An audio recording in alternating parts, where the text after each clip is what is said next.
So we're here today on Veterans Day in 2022. Thank you so much for joining us. Can you give me your full name? Marvin, Marvin Garrett Wassink, Marvin Wassink. And sir, what branch did you serve in? Army, Army? Awesome. And then what is your birth date? December 28th, 1933. Oh, so how old does that make you? 88. Wow. Next month. You have a birthday next month and you'll be 89. Wow. That's great. So we're going to start off with some just things before you were in the military to learn a little bit more about you. Where were you born? Sheboygan Falls, Wisconsin. From Wisconsin. All right.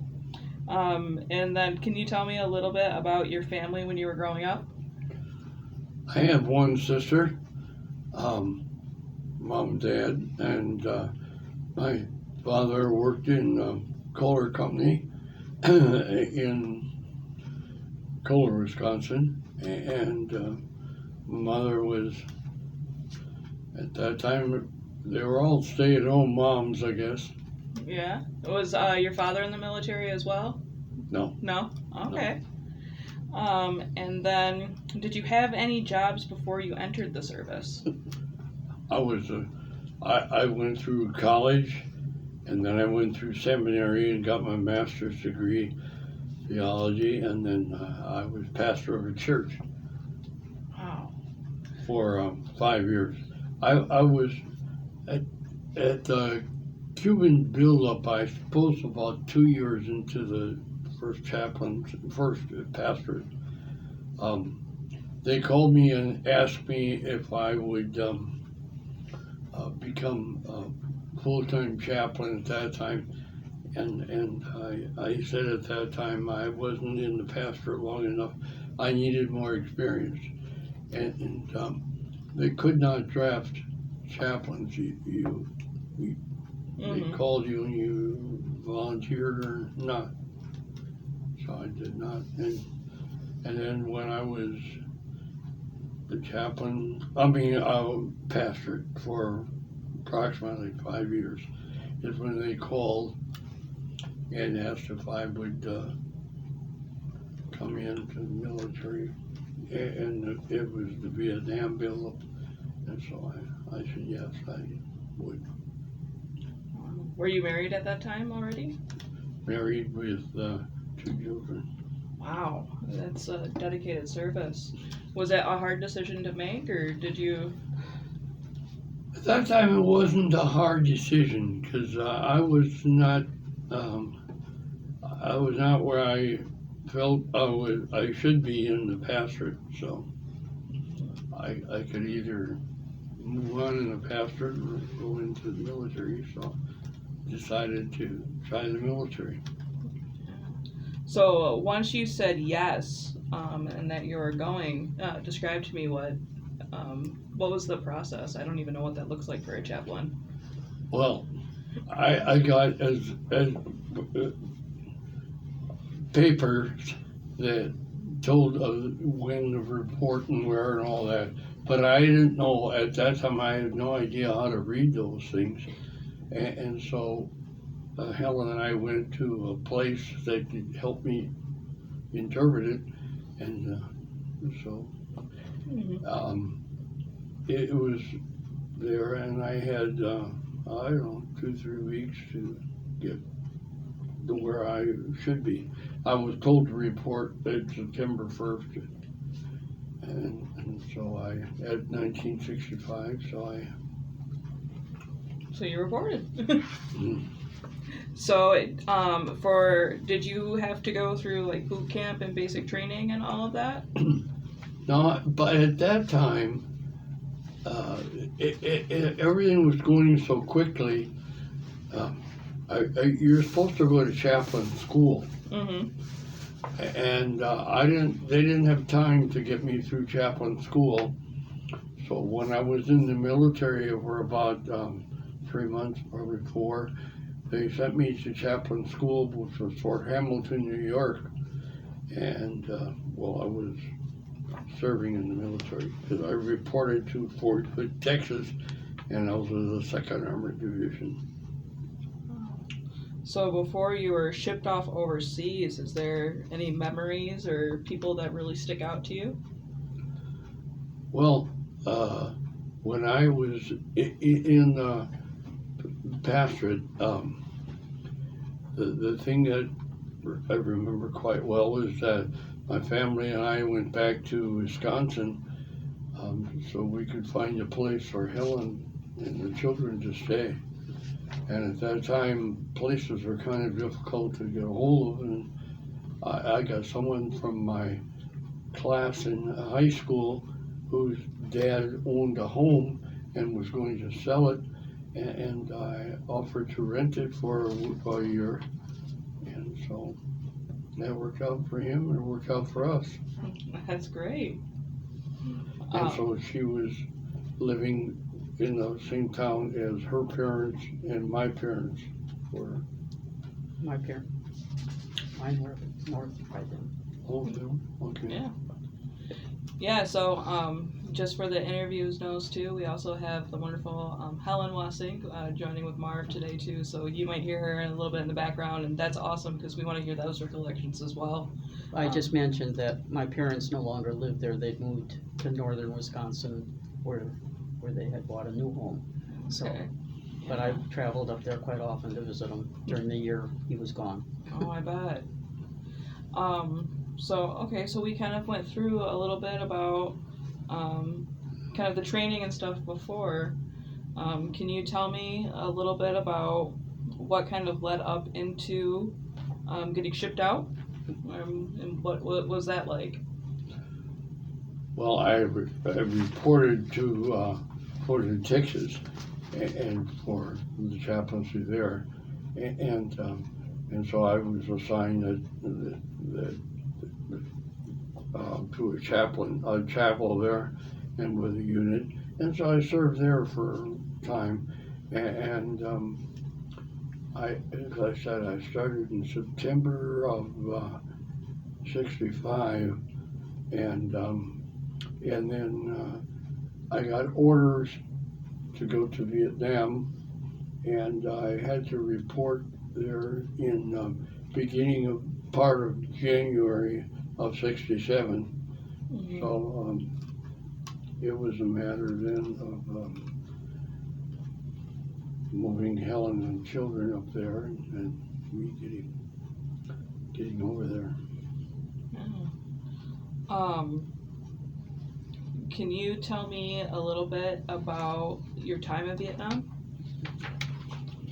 Yeah, when we landed in Vietnam, I landed in Tan Son Nhut Airport outside of, I forget the name of the capital. My goodness, they changed its name when we pulled out. But anyway, I was there for about 3 or 4 days. And then I got my assignment, and if there, I forget how many others there were, when they flew us in a helicopter to An where I was, I didn't see it. That was the first time I saw An, and the second time I saw it was when I came for R&R. So once I reported at An, my unit was out in the field, and so I was escorted out by helicopter to my unit out in the field. Oh wow! So you traveled with your unit as it went as well, and that's. Yes, the unit was made up of 4 companies, A, B, C, and D, and then they had a headquarters company. And so I was assigned to the unit, and each chaplain had what's called an assistant, chaplain's assistant, and they are all trained especially for that job. Well, they had no chaplain's assistant when I arrived, so they pulled a guy out of the field and had him be my assistant. At first he was thrilled with that, but then he wasn't, because I went out he didn't want me to go out in the field like that, but But you did. well, that was my assignment, to cover the companies, and I had to go out in the field. So he didn't like to go out, but he had no. Is there friends or compadre that you really remember and really stick to or still talk to? Well, one that I got really close with was another chaplain. His name was Harv Owinga, and he was from a denomination that was close to what I was from, and we got to know each other quite well at Fort Hood. Mm-hmm. But he had been in longer than I had. But anyway, it was when we got out of the chaplain and went back into the pastorate. We happened to be in when we came to Muskegon, Michigan. He was located in Grand Rapids, Michigan. Oh, wow. So we got acquainted once again, and in fact, he and his wife, we got together every so often. I forgot how often it was, but we got together and we went to their place in Grand Rapids, and they chose a restaurant. And the next time they came to us in Muskegon, and we chose a restaurant. And when our 50th wedding anniversary was in Muskegon back there, he and his wife were there at our anniversary. Very cool. And when Helen was looking through our address book one time, when we came to Muskegon and took a church there, she said, "Do you recognize?" She named his name. Marv Reinerson was his name. He was a chaplain assistant to mine in Fort Hood, Texas. Wow. And she said, "Do you realize he lives here in Muskegon?" I said, "No." So I found out where he lived and contacted him, and he was a singing group and came once or twice to our church. We're singing, and got to know he and his wife there. And when we went to a church for about 2.5 years, he found out that he and his wife attended that church. Really? And so we got to be with him for every so often. So That's amazing. It's crazy how small the world can be. yeah.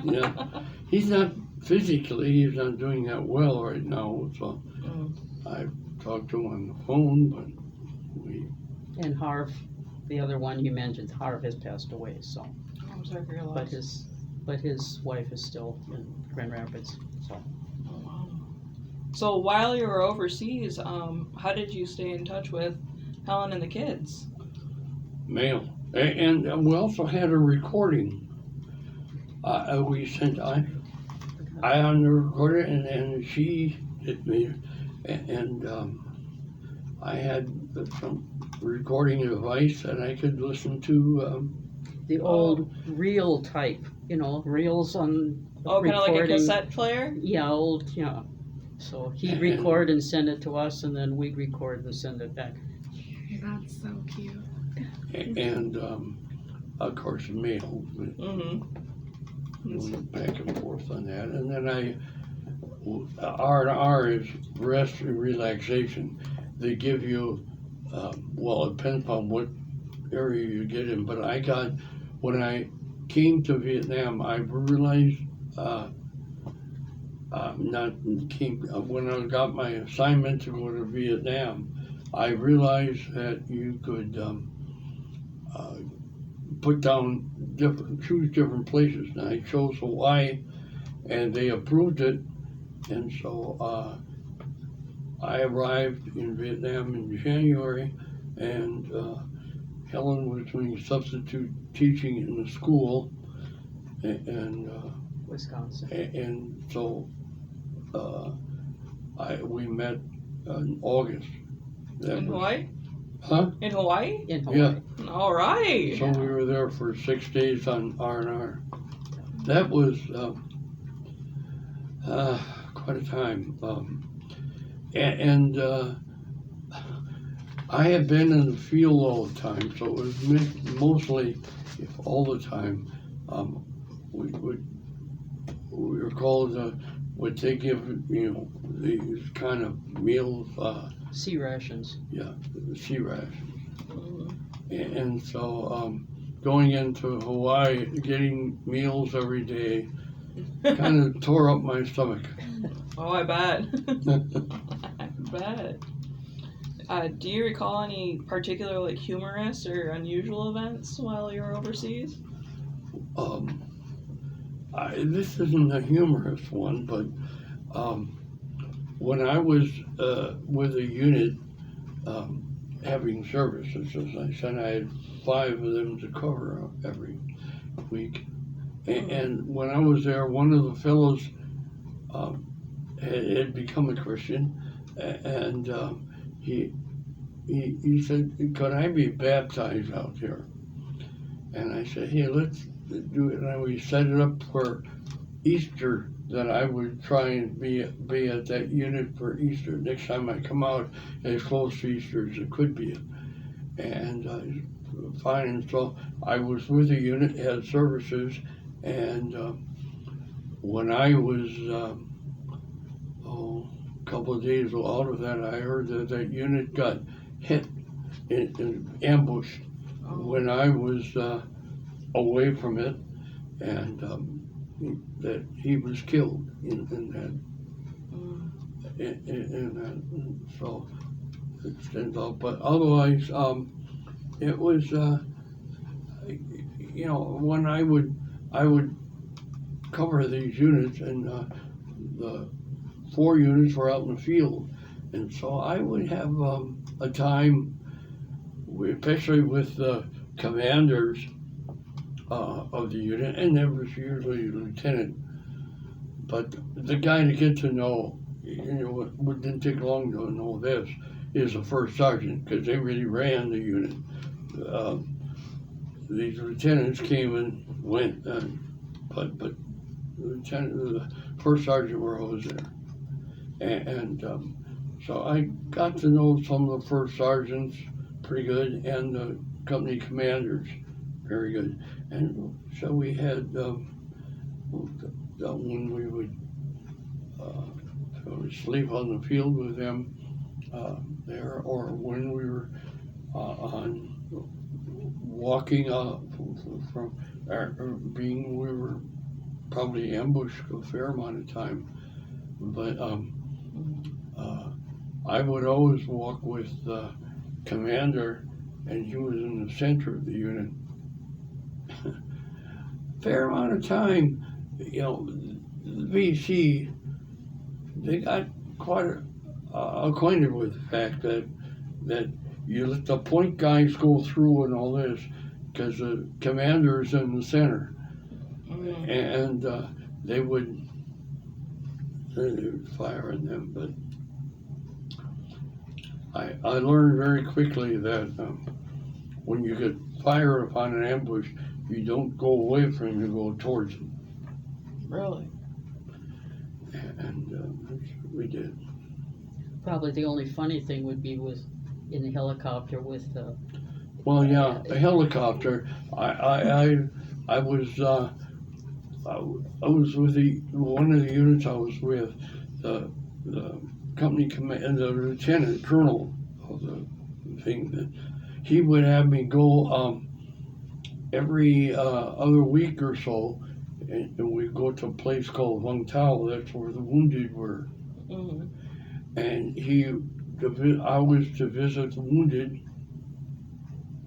and then come back and give him a report. And So I did that, and we were flying directly this one time, and the guy the pilot up there, he got he hollered something, ouch, to this effect, and he was sitting on his flak jacket, so good thing, but they were AC below and firing up at the chopper and hit that thing that came through his flak jacket, and so just a tip of it hit him. Oh, wow. Quickly he turned the helicopter and went along the ocean trying to see, and he flew low because that's, I guess, where they have But then the less chance of getting them, so he flew along there. But you had the flak, is that the time when the flak hit you? No. Well, flak hit him and the pilot said, "Oh, you were wounded." It wasn't anything. Yeah. It sounds like you were in a helicopter a lot and working with a lot of people. Yeah, And, yeah. different things. One time the commander, if you want to call it, Lieutenant Colonel there, was going to go and watch a unit that was being put in. They put him in platoons. And he said to me, you want to go out and watch this? I said, fine. So I went up in his, we call him Charlie, the helicopter. And we saw a platoon that was going in where the helicopter somehow got hit with some problem and got, you could see it going down, and it was kind of a disturbing thing, but yeah. Anyway, I sometime I was out in the field, and I remember this one time when I'm a Green Bay Packer fan because I lived 50 miles from Green Bay. I grew up, and I grew up as a Packer fan. But anyway, we were out in the field, and it was when it's hot over there, and so we were out there. And I said to my assistant, "You got an assignment. Wake me up at 3 o'clock because you could get this." He was carrying a little radio that we had, and he could get the armed forces, and they were broadcasting the playoff game between Dallas and Green Bay, and he woke me up at 3 o'clock. It was the game called the Ice Bowl. Oh yeah. And I was listening on the radio, and they were talking about how cold it was, and we were close to sweating out there. And anyway, I could watch the game, and not only watch it, listen to the game on the Armed Forces radio. Wow. Did they end up winning that game? Do we remember? That's when the Packers won at the last minute, the last seconds. Go Pack, go. I heard from our folks that helped with the intake session too that it sounds like you guys were doing a lot of work too. And was it while you were in Vietnam that you built the church, or tell me about that? That's this guy who was the sergeant in the area. Was in charge of the whole project. Now, this was LZ Betty, which is one of the areas that different units of our company went to. Anyway, they knocked apart crates kept the wood of where the shells came in. Mm-hmm. And they built a chapel, and they called it a George, the last name starts with a Z. Anyway, they built a chapel out of this kind of wood, and one of the sergeant got brought a bell, wrote back to the station and got a bell to put into there. the George Zomberg? Yeah.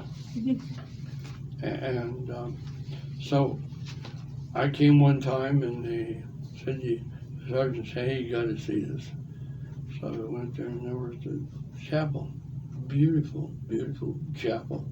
You usually had services out in the field, and this was the only one that I remember had a chapel in the field.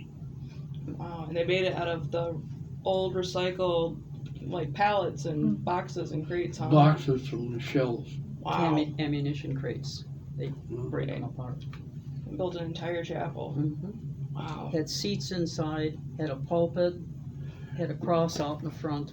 One of the most touching services we had in that chapel, I remember, a pastor in town, our unit was located about 3 miles from a town in Fanthia, and we were located about 3 miles from there, and he could not speak English, I could not speak Vietnamese, but his son spoke both of them, so he was our interpreter.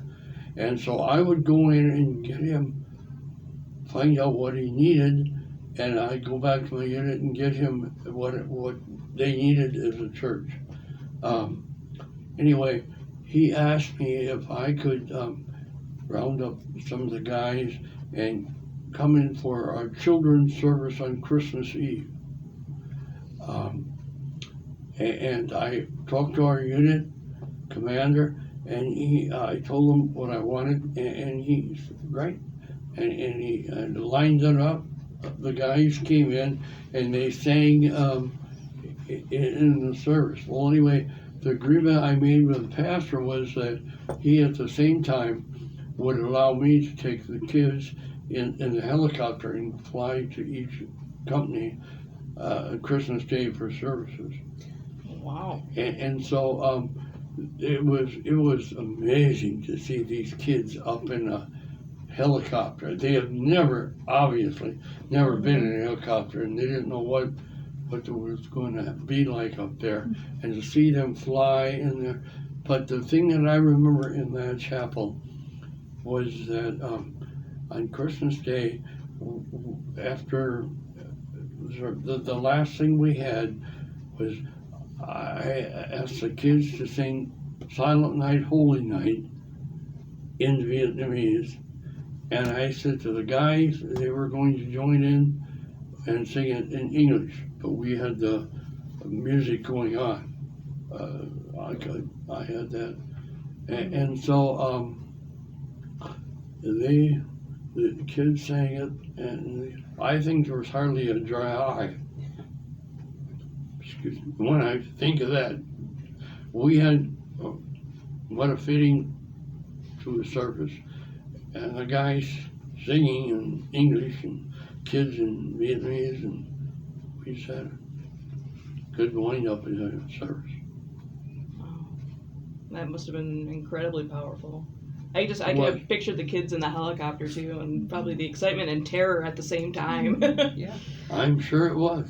Yeah. Didn't you guys end up getting a bell for that chapel too? Yeah. The sergeant that was there wrote back to his wife and said if she could locate a bell, and so. And that was interesting. The sergeant told me this story that they would ring the bell, and you never knew who was out there because the VC were obviously they knew that the troops were there, and said we rang the bell once that they started getting fire from the VC out there, and then one day when I was out there, well, I slept in the night. And in the morning, the company commander would always have the guys fire their rifles in the morning, just out there to start the day. And once when I was out there anyway, incoming rounds started firing in, and BC just didn't know what was happening, but they thought it was somewhere that was guys were firing at them. And, Oh yeah. Whew. Out of curiosity, was there a particular prayer that you always prayed with your units, or was it kind of different every time? yeah, it was different. Once in a while, I had them participate, and we said the Lord's Prayer together. There. Also with the unit, I was well. I was when I was we had out I was out in the field, okay, back in was we called the semi-rural area. I had my tent sandbagged and all the others were there, and so when I was back, sometime I had to sleep out in the field, sometime I got in the semi-rural area. But when I got in the semi-rural area, sometime I got called if one of the units got hit out in the field and ambushed or something. I would be called, whether it was night or whatever, I would be called to be there when they were bringing in the wounded. And that was, that some of that was kind of tragic. And the letters you had to write. Yeah. To the A couple survivors. times the commander asked me to write the letter to the parents when someone died. Especially if I was there with them when they were dying. Yes. Wow. Thank you so much. I'm sure I can't imagine the heart during that time, and I'm really glad that they had somebody like you there with them on the end side of that as well. When we're talking about Vietnam, I mean, I'm sure we can talk. Yeah, you probably have stories with the galore as we're going, but are there any other experience stories that you really want to make sure folks know about?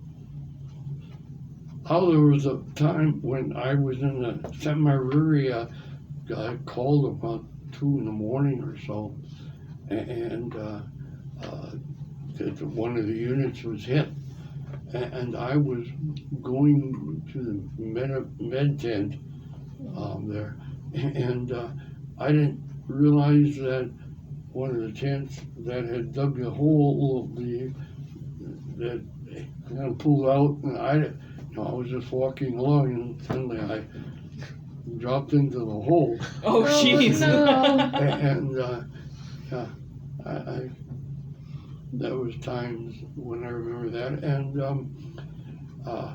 when I was in the semi-rural, one of our units was called to go into Fayette area because the 101st Airborne could not hold it, and we were a unit that had choppers, and they did not have choppers to go with it, and so we were asked to come back to that area by Westmoreland, who was the big commander at that time, and so we went back to our unit got called to go back there, but then they had another unit started to come with him, and some of the Navy people as well as some Air Force, and it was built up somewhat. So there was more services really in the rear area that I was responsible for. And I remember one of the times there was a Catholic chaplain around, and they asked he and I to go out because the Navy, we were covering Navy personnel, and the Navy had a boat out there, and we were asked to go out there and have services.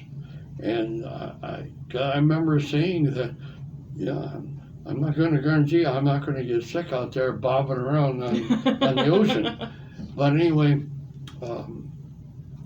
we went out there, and we were supposed to be just out for services and come right back. And when we were out there having services, they got a call that their supply ship was out there and a fuel ship. And so they had to go and get that, and so we had to go with them. And it was quite an experience to watch it. The other ship would come fairly close and they would shoot a line across. And they would, they would get it in our ship and they would secure it. And then some supplies came across on that rope.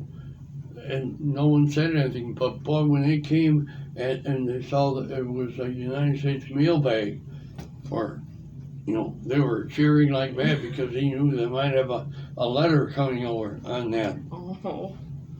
But along with keeping track of news, I would watch the news at night, and I'd see his unit, you know, so I'd watch it. So I'd write to him and say, I saw your unit going from point A to point B or what. He'd write, we were never there.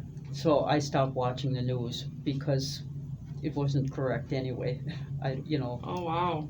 But one thing I did do for him is send him supplies of grape Kool-Aid, because that's what he used when he had communion services. It was a grape Kool-Aid. Yeah, so he Yeah, I couldn't get whatever they would, either wine or juice. I couldn't get it out in the field, and so I wrote back to Helen about it, and she sent it, and so I used that. Did you at least get some sugar with it too, or was it just straight Kool-Aid? Straight Kool-Aid. Woo! Well, that's some Army communion right there. That's amazing. Well, you know, when the commander called me in when I came back from R&R, he said he couldn't find another chaplain on the field. He said, but I'll honor what I told you in the beginning. I'll put you in the rear area. And that's when I said to him, well, in the rear area, like about 2 people out of 100 attend the service.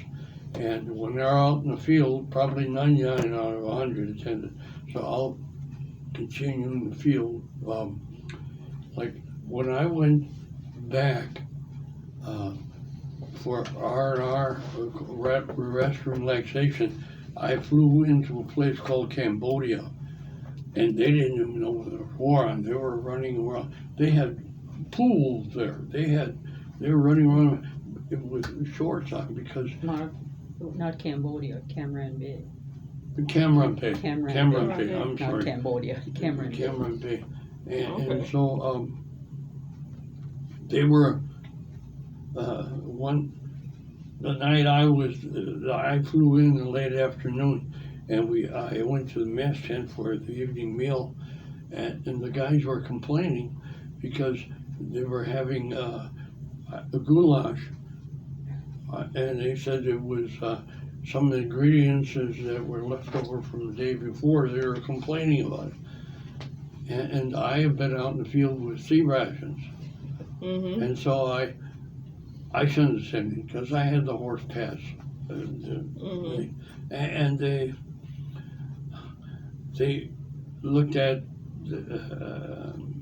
me and saw the horse pass and started to make fun of this because, yeah, there's a guy that with the first air cabin out in the field, and he's trying to be smart or whatever it was. So telling them not to complain about their food. Yeah, I bet you that was pretty good goulash to you, huh? yeah, I said to them, I know guys who will treat you person for person out in the field. So, as you were coming back, do you recall the day that your service ended and when you were getting shipped back home? I remember the day we got Cameron Bay again. We were loaded onto the plane, and it was just service personnel, so from all ranks. Mm-hmm. And I just remember coming back I think we hit down at Seattle. Mhm. And as the plane was going down and it hit down on the runway, that plane just broke out into cheers. And, you know, back in the States, we're not well received. Yeah. I mean, we talked about kidding with each other about doing a low crawl to the next airplane, but you know, because when I left, it was in the 70 degrees, and I was in short sleeves and all that with khakis. But when I came, it was winter time, and when we landed in Seattle and then in Chicago the next, and it was cold, and I was still in shirt sleeves. That's all I had. I didn't have my jacket with me at that time. So, and then I flew from there into Wisconsin, where I met Helen and the kids. And it was cold. It was cold. You're gotten used to that 70-degree or that hot weather, huh? Yeah, yeah. But they were poorly received in the airports Yeah. as they came out. Yeah. For the community, I know obviously your family was elated to have you back. When you were back in Wisconsin and stuff, was that ever an issue, or how was the community? No one said anything to us. There was nothing negative in that. But I do remember when the Korean War earlier was there. When the Korean War, I got a deferment because I was in the seminary, going to seminary, and I was deferred because I was going into the ministry. And the neighbor, Ken Pop, had talked to her and really ran it down. And the fact that I avoided service in the Army and Korea. But then when I was in Vietnam and came back, he apologized to my parents. So for when you were getting back, what did you do once you came home? Did you continue to pastor at churches here local or in Wisconsin, or? No, when I came back, well, I had my leave time with my family, and then I was assigned to Fort Dix, New Jersey, and I moved from 68 to 70. I was there, and I got out in 70, so I was assigned when I came home to unit at Fort Dix. Fort Dix. But the first morning he was home in Wisconsin, you know, I was substitute teaching, so the phone would ring early in the morning. Well, it happened to ring that first morning. He's home, and he's trying to find a foxhole to jump into when he heard that ringing. Oh, wow. You know, it's just, you know, Yeah. no, it's just the phone. It's just the phone. Ooh. But in Fort Dix, then, is when the medical issues started from Agent Orange. So. Yeah. Do you want to talk about that, or? Well, I like to play handball, and 3, sometimes 4 chaplains, we got together 2 to 3 times a week to play handball, and I started having pains on my heart and chest, and so I went to a surgeon. Oh, okay, yeah. He ran tests on me. Mhm. And then he said it can't be true. It's an older man's disease, and I wasn't an older man at that time. And so he ran tests again. He found that I had pernicious anemia. And he told me, you know, pernicious anemia means you won't really know it that much until later in your life. But he told me what it would be like, and It's true, I in the walker now. But he told me I began to notice different things. So. Yeah. How old were you when you found out about? Oh, I found out in 70, 33, 43, 53, 63. I was about 30, 36, 37 years old. 38, Yeah. somewhere in there. I'd have to write out that. Yeah. Still, you've been dealing with that for a really, really long time. The Yeah. Army has been good to me in the sense that they supply all the medication I need.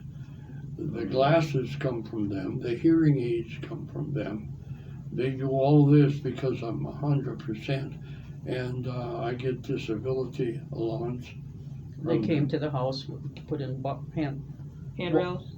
bars, you know, on the walls in the bathroom, and what do you call it outside? I have a commode that they have, and a special deal for the shower because I can't stand up in the shower, And a ramp outside. and they have a ramp for wheelchair. So they've been very good with that. I'm glad they're taking care of you. Absolutely. But the upshot of all of the exams and testing was that this disease he had starts in the feet, killing nerves, and it keeps going, killing nerves, until either they can stop it, but if it keeps on going, it gets to a vital organ, and then that's the end. You die from it. But they were able to find it. It was only up to his knees. Oh wow. And that's where they could stop it with medication. But he has no feeling from his knees down. Oh wow. You move around actually pretty good then for that. I did not know that about you. I knew about the Agent Orange and things with the walker, Yeah. But you Wow. have to keep a good attitude. He came home one day. This was before he needed the walker, and he'd been shopping. And when he would walk, you know, like kind of not straight. And he came home, and he was in a grocery store, and someone came up to him and said, "What's the matter with you? You've been drinking this early in the morning." Oh wow. Marv just looked at him and said, "Well, I had some orange juice," and and the guy just huffed and puffed and walked away. But you have to have a sense of humor. That I do know that you have a sense of humor. As we're talking and different things, I mean, obviously, medical was a huge effect in your life. And the reason why he had to get out of it, we went in with the idea of making it a 20-year commitment. Oh. But with the medical situation, there was no way he could stay in. Well, I got down on orders again to go back to Vietnam, and I would have to follow the orders, but I had this medical problem. They were exploring it, what it was, and so the medical deal threw me off of orders. And when I got thrown off of orders, I put in to get out of the military. They realized I couldn't go back to Vietnam because of the big, we call it the horse pill that you take for malaria over there. And I couldn't handle that. And said, but they put me on orders for Korea. But I previously put in to get out, and so they honored that because the war was closing down and they could get rid of personnel, I guess. But they wouldn't come down with nice orders to someplace for the family to go, like Europe or someplace. Right. At that time too, I came down on letting them know I was in a zone for promotion to major. And I realized that, and I got to know that major, when you're captain and below, you can still go out in the field and be with the guys. But your major and above you stay back in your advisory in the chapel. And I said to Helen, I can handle advisory well, but I don't want to do that. I want to be with people. So You want to be in the field. I put in. When we were in Fort Dix, it was where men were coming in for the first time, just been enlisted, and a part of the training is, of course, to crawl live wire or live fire on, Mm-hmm. under the fire. He would come home every once in a while and say, well, I crawl the live fire again because one of the men was too afraid and he couldn't do it. So Marv would say, okay, let's go, and he'd take his hand and crawl with him. He did that many, many times. Oh. Crawl under live fire with the guys that just could not do it on their own.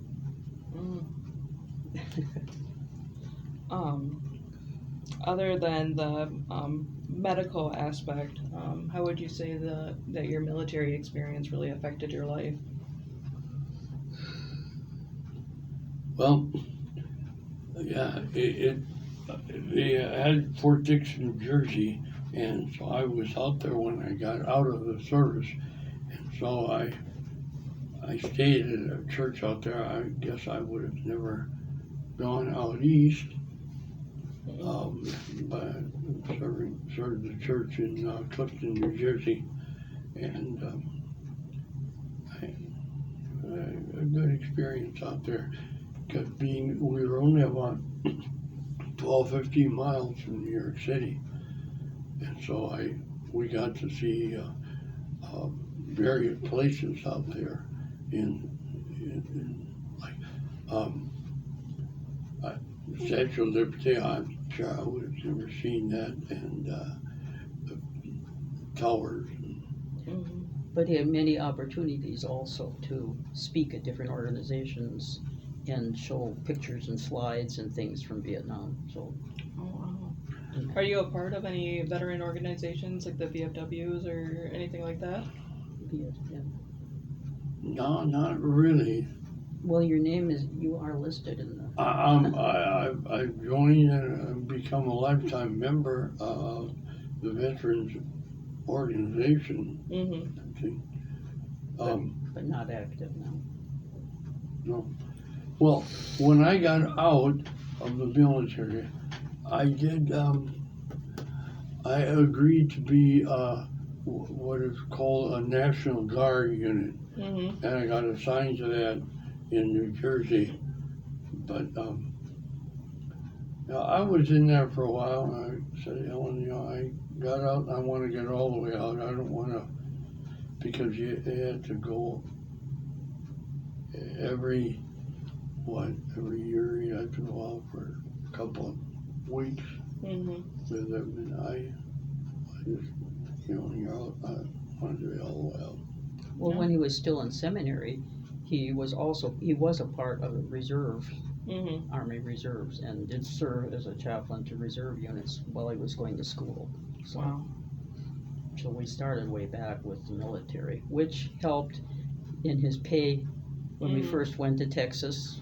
His pay was okay. Well, then he came home one day and it was raised because they looked back and saw this time that he had been in the reserve unit. So we got a raise. That's nice. Did any of your children end up going into the service as well? No. Well, as we're wrapping up here too, Marv, and I know you guys get to walk in the parade soon for our Veterans Day, or ride. Yeah, you're riding on the trolley. I just want to reiterate too how much we thank you for your service and what you're doing and coming out here today. Just last couple of questions, and they're more general for folks that might be watching this interview. What is something you would like to say to our new generations that are coming, and our next military troops that are coming in? I grew up came through high school in the Second World War, and I saw some of those guys go in there, and and read about their service afterwards in various places, and my uncles were in the war. I stand amazed at what they were willing to do.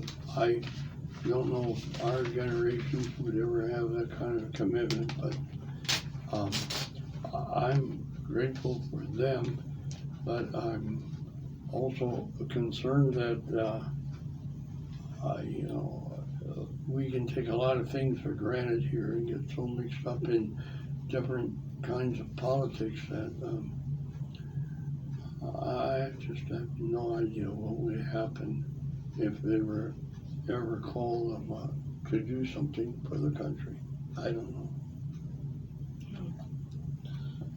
And then my final question for you will be, what is something you wish more people knew about veterans, specifically Vietnam veterans, that you wish we would take away or just know?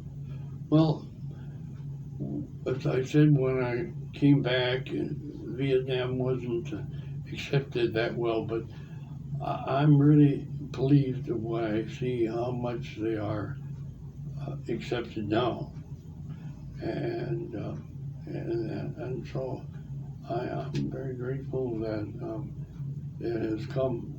The pendulum has swung back, and they're accepted at this time. Awesome. And we get people that say thank you now. That's great. That's good. We should, and I thank you deeply and dearly.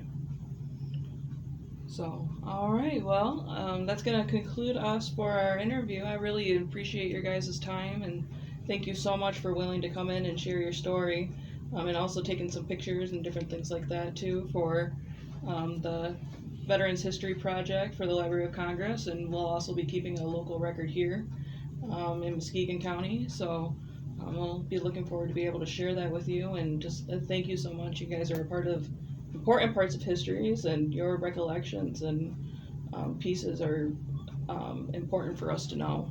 So thank you so much. You're welcome. Good to be here. Thank you for all those pictures. They're amazing.